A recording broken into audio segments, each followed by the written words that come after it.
In 1957, something terrible happened in Philadelphia. A young boy was found, dead, inside a cardboard box. No one knew who he was. No one came to claim him. And for more than 60 years, he was known only as the boy in the box. But the story didn't start there, and it didn't end there either. It's a mystery that took decades to unfold, and even now, there are still questions. It was a cold day in February. A man walking through the woods in an area called Fox Chase noticed something strange. An old cardboard box, tossed in the bushes. He thought it was trash, just junk, but when he looked inside, he found the body of a little boy. The child was between 4 and 6 years old. He was naked, his body was bruised, wrapped in a thin blanket. The box had once held a baby crib from a department store called JCPenney, but now, it held something no one could explain. There were no toys, no clothing, no ID, nothing that said who this child was or how he ended up there. Police were called. They searched the forest. They looked for clues, anything that could lead to his name. Newspapers printed his picture. Flyers were mailed across the city. Even gas bills carried his face. The hope was someone would recognize him. Someone would speak up, but no one did. No school knew him. No neighbors reported him missing. No hospital records matched. There was no missing child report. It was like he never existed at all.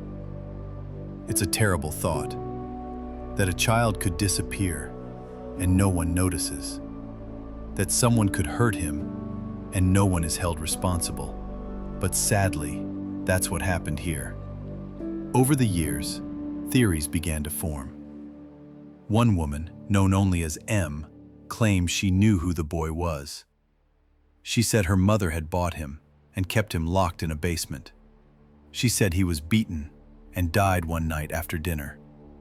Then his body was placed in the box and dumped in the woods. Police investigated, but there was no proof. Her story was never confirmed. Others believed he might have come from a foster home nearby. The owner had a crib like the one the box came from. But again, there was no evidence, no link they could prove. Years passed. Detectives came and went. The case grew colder, but it was never forgotten. In 1998, the boy's body was exhumed, dug up from his grave, for DNA testing. Scientists hoped they could find a clue. Still, no match. It wasn't until 2022, more than 65 years later, that things changed. New DNA technology and genealogy research finally gave the boy a name.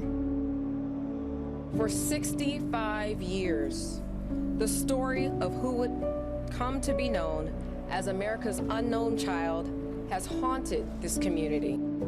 Joseph Augustus Zarelli. He was born in January of 1953 in Philadelphia. He had brothers and sisters. He had parents. But for some reason, they never reported him missing. They never claimed his body. Police believe they know who hurt him, but they haven't said who, at least, not yet.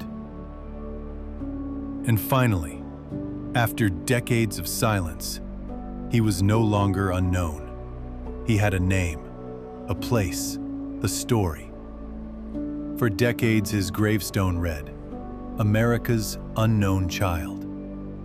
Now it says, Joseph Augustus Zarelli. People visit. They bring flowers, candles, letters. Some call him Philadelphia's child. Others, our lost brother. We still don't know why no one came forward. We still don't know the full truth. But now, at least, he is not forgotten. This case reminds us that justice isn't always about solving a crime. Sometimes, it's about giving someone their name back, about remembering the forgotten, about saying, "You mattered." In his very short life, it was apparent that this child experienced horrors that no one should ever be subjected to.